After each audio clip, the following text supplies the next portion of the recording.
بسم اللہ الرحمن الرحیم۔ السلام علیکم۔ مسلم دنیا میں دریائے فرات صرف ایک دریا نہیں بلکہ اسے قرب قیامت کو ظاہر کرنے والی نشانیوں میں سے ایک بھی سمجھا جاتا ہے۔ دریائے فرات سے متعلق نبی آخر الزمان حضرت محمد مصطفیٰ صلی اللہ علیہ وسلم کی متعدد حدیثیں ہیں جن میں پیش گوئی کی گئی ہے کہ قیامت کے قریب دریائے فرات خشک ہو جائے گا اور اس میں سے سونے کا ایک پہاڑ ظاہر ہوگا۔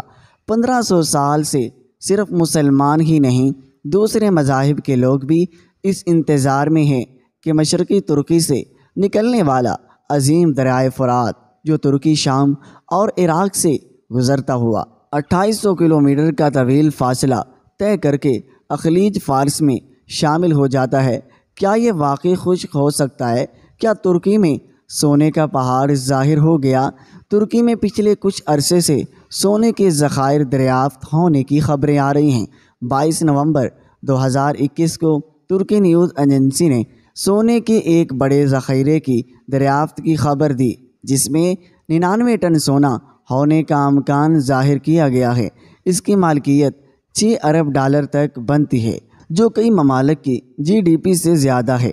سونے کا یہ ذخیرہ وسطی مغربی علاقے میں دریافت ہوا ہے۔ ترکی کی ایک کھاد بنانے والی کمپنی کے مطابق اس ذخیرے کی اگلے 2 سال تک کان کنی کی جائے گی جس کی پیداوار سے ترک معیشت کو بڑا سہارا ملے گا۔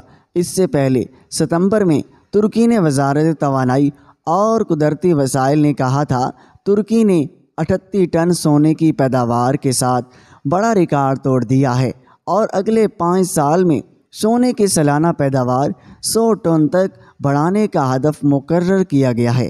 اس خبر کے سامنے آنے کے بعد ایک بار پھر حضرت محمد صلی اللہ علیہ وسلم کی پیش گوئی کا ذکر ہونے لگا کہ کہیں ترکی کو دریائے فرات سے سونے کا پہاڑ تو نہیں مل گیا۔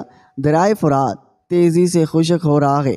ترکی میں سونے کا پہاڑ ظاہر ہونے کی پیشم گوئی میں شدت آنے کی بڑا وجہ یہ اطلاعات بھی ہے کہ دریائے فرات پر ترکی اور شام کی جانب سے ڈیم کی تعمیر اور فیکٹریاں لگانے کا عمل جاری ہے جس کی وجہ سے دریا میں پانی کا اخراج دن بہ دن کم ہوتا جا رہا ہے۔ سائنسدان کا کہنا ہے کہ 7 سال کے دوران دریائے فرات کے گزرگاہ کے مختلف حصوں میں اب تک 117 ملین ایکڑ فٹ تازہ پانی ضائع ہو چکا ہے، جبکہ ترکی کے دریائے فرات کی خشک سالی کو نظر انداز کر رہا ہے۔ اس سے بہت سے حلقے یہ گمان کر رہے ہیں ترکی دریائے فرات کو خشک کرنا چاہتا ہے تاکہ وہاں سے سونا تلاش کیا جا سکے۔ اس سے 1500 سال پہلے کی گئی حضرت محمد صلی اللہ علیہ وسلم کی پیشن گوئی پوری ہو جائے گی۔ دریائے فرات میں سونے کے پہاڑ سے متعلق احادیث حضرت ابو ہریرہ رضی اللہ تعالی عنہ سے روایت ہے، رسول کریم صلی اللہ علیہ وسلم نے فرمایا قیامت اس وقت تک نہیں آئے گی جب تک کہ دریائے فرات سونے کا بڑا پہاڑ برآمد نہ کرے۔ لوگ اس وجہ سے یعنی اس دولت کو حاصل کرنے اور اپنے قبضے میں لینے کے لیے جنگ اور قتل و قتال کریں گے، پس ان لوگوں میں 99% مارے جائیں گے اور ہر شخص یہ کہے گا شاید میں زندہ بچ جاؤں گا اور مقصد میں کامیاب ہو جاؤں گا، یعنی ہر شخص اس توقع پر لڑے گا کہ شاید میں ہی کامیابی حاصل کر لوں اور اس دولت پر قبضہ جما لوں۔ چنانچہ 99% لوگ اس توقع میں اپنی جان گنوا بیٹھیں گے۔ عبد الحمید بن جعفر ابن سفیان بن یسار حضرت عبداللہ بن حارث رضی اللہ تعالی عنہ بن نوافل سے روایت ہے، حضرت ابی بن قعب کے ساتھ کھڑا ہوا تھا تو انہوں نے کہا ہمیشہ لوگوں کی گردنیں دنیا کی طلب کرنے میں ایک دوسرے سے اختلاف کرتی رہیں گی۔ میں نے کہا جی ہاں۔ انہوں نے کہا میں نے رسول اللہ صلی اللہ علیہ وسلم کو فرماتے ہوئے سنا ہے کہ عنقریب دریائے فرات سے سونے کا ایک بڑا پہاڑ برآمد ہوگا۔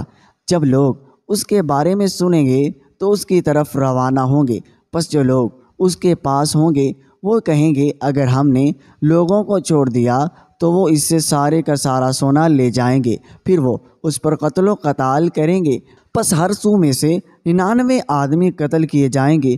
ابو کامل نے اس حدیث کے بارے میں کہا ہے کہ میں اور ابی بن کعب حسان کے قلعہ کے سائے میں کھڑے ہوئے تھے۔ ایک اور حدیث میں دریائے فرات میں ظاہر ہونے والے پہاڑ سے متعلق امت کا خبردار کر دیا گیا ہے۔ حضرت ابو ہریرہ رضی اللہ تعالی عنہ سے روایت کرتے ہیں، انہوں نے بیان کیا، رسول اللہ صلی اللہ علیہ وسلم نے فرمایا کہ عنقریب دریائے فرات سونے کا خزانہ نکالے گا، چنانچہ جس شخص کو ملے گا۔ حضرت ابو ہریرہ رضی اللہ تعالی عنہ نبی صلی اللہ علیہ وسلم سے اس طرح روایت کرتے ہیں، مگر کہ انہوں نے کہا سونے کا پہاڑ نکلے گا۔ کیا ترکی سے پہلے عراق میں سونے کا پہاڑ ظاہر ہوا؟ دریائے فرات کی خشک ہونے اور اس میں سونے کا پہاڑ ظاہر ہونے کی پیشم گوئی کے ظہور کے منتظر لوگ اس قدر بے چین ہیں کہ جب عراق میں تیل دریافت ہوا تو وہ سونے کے پہاڑ کی پیش گوئی کے ایک الفاظ میں تشریح کرنے لگے، اور ان کے نزدیک چونکہ دنیا تیل کو کالا سونا بھی کہتی ہے، اسی لیے سونے کے پہاڑ والی پیشم گوئی سے مراد یہی کالا سونا ہی ہے۔ اس کو بنیاد بناتے ہوئے کئی مذہبی اسکالر نے امام مہدی کے ظہور کی پیشم گوئی بھی کرنا شروع کر دی، جو خام خالی ثابت ہوئی۔ اب بھی کئی اسلامی اسکالر کا خیال ہے کہ 2023 میں رمضان المبارک میں دریائے فرات خشک ہوتا ہوا نظر آئے گا۔